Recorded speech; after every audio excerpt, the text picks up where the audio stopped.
prince William et Kate se sont qualifiés pour les Earthshot Prize Awards dans un style respectueux de l'environnement, arrivant dans une Audi RS e-tron GT entièrement électrique qui roule sans émettre de dioxyde de carbone.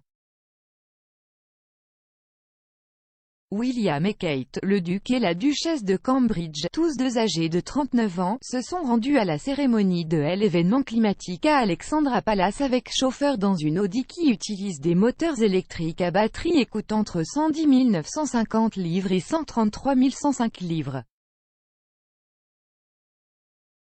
La voiture est équipée d'une batterie lithium-ion de 800 volts et offre une autonomie allant jusqu'à 283 miles. Son moteur prend environ 5 minutes pour charger suffisamment de puissance pour les 62 prochains kilomètres, et le charger pendant environ 23 minutes fait passer la batterie de 5% à environ 80%.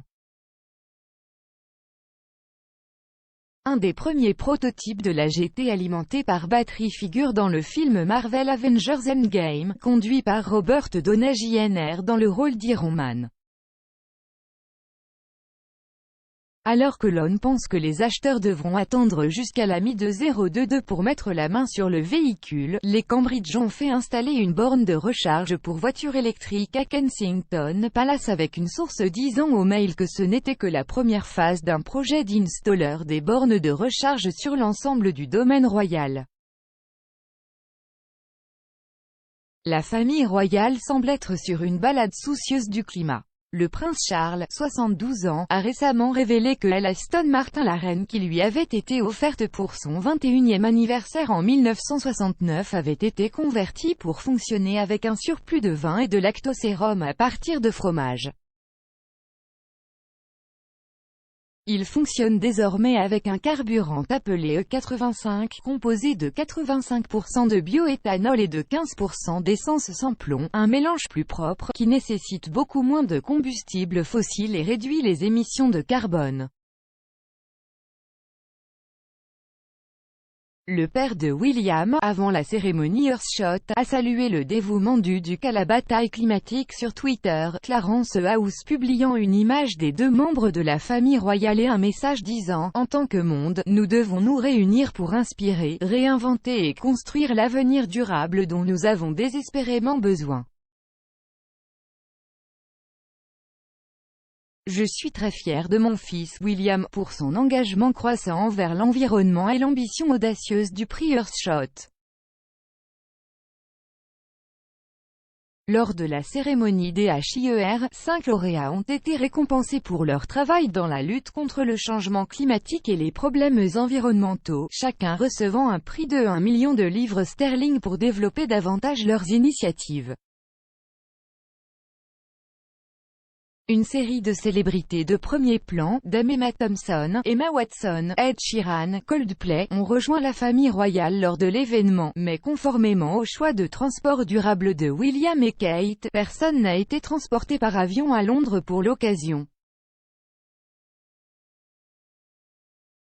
Les invités ont également été invités à considérer l'environnement, lors du choix de leur tenue. Kate, qui portait une robe lilas Alexander McQueen faite pour elle en 2011 qu'elle avait déjà portée lors d'un dîner BAFTA à Los Angeles, aurait donné l'exemple. La commentatrice royale Nathalie Oliveri a déclaré « Nous l'avons vu pour la première fois il y a 10 ans, lorsque le prince William et Kate ont fait une tournée en Amérique du Nord.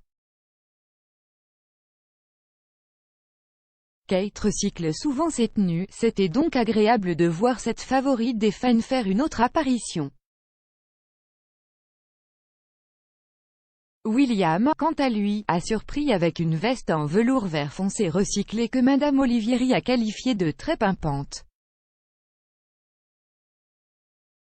Avant de remettre le prix final à la République du Costa Rica, Kate, mère de 3 enfants, a prononcé un discours passionné, avertissant que nous priverons nos enfants de l'avenir qu'ils méritent si nous ne concentrons pas notre énergie et nos ressources sur la résolution du problème. Crise climatique, la duchesse a déclaré « Un monde naturel prospère régule notre climat, nourrit notre santé physique et mentale et aide à nourrir nos familles. La nature est vitale pour nous tous. Mais pendant trop longtemps, nous avons négligé nos espaces sauvages. Et maintenant, nous sommes confrontés à un certain nombre de points de basculement. Si nous n'agissons pas maintenant, nous déstabiliserons définitivement notre planète.